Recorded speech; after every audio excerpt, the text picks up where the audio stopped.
kelganingizda nima kasalligingiz bor uchun kelgan edingiz?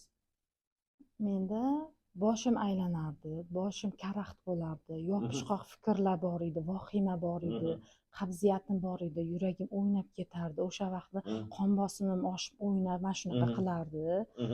Keyin asabiy edim juda. Mana 13 kun shug'ullandik. Mana bugun 14-kun darsga kelib o'tiribmiz. 13-kun darsga keldik. Mana qanday bo'ldi shuncha kundan beri sizning sog'ligingiz? Boshim aylanmay qoldi, xotirjam bo'lib qoldim. O'shaning evaziga vahimalarim ham yo'qolib qoldi. Karaxtlik yo'qoldi. Yo'q, u yaxshi bo'lib qoldi. Uyqularim joyiga kelyapti. Uyqu ham yaxshi emasmi? Yo'q, qiynalardim. Obedlarda uxlolmasdim. Obedda bu yerda uxlaganda hayron qoldim. Men bugun men obedda uxladim debdi. Rost, ustoz. Keyin qabziyatlarim ham anaqa yo'q bo'lib qoldi.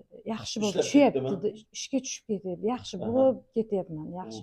Kundan kunga yaxshi bo'lyapman. Rahmat. Yurakda qon bosimi ortishi, yurak o'ynab ketishi, ular nima bo'ldi? Yo'q, ularni umuman o'lchaganim ham yo'qman.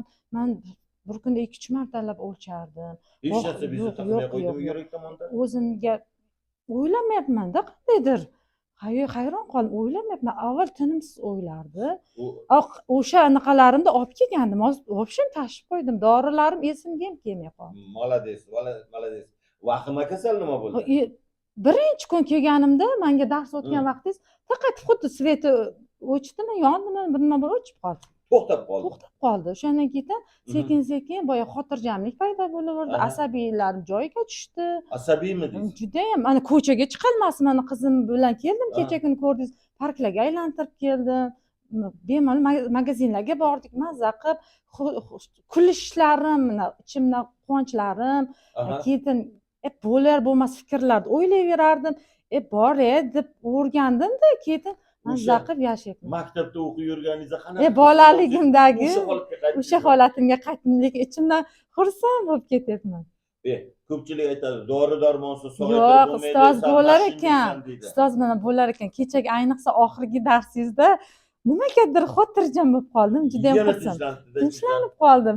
Endi uyimga ketgim kelyapti, bolalarim sog'ayib.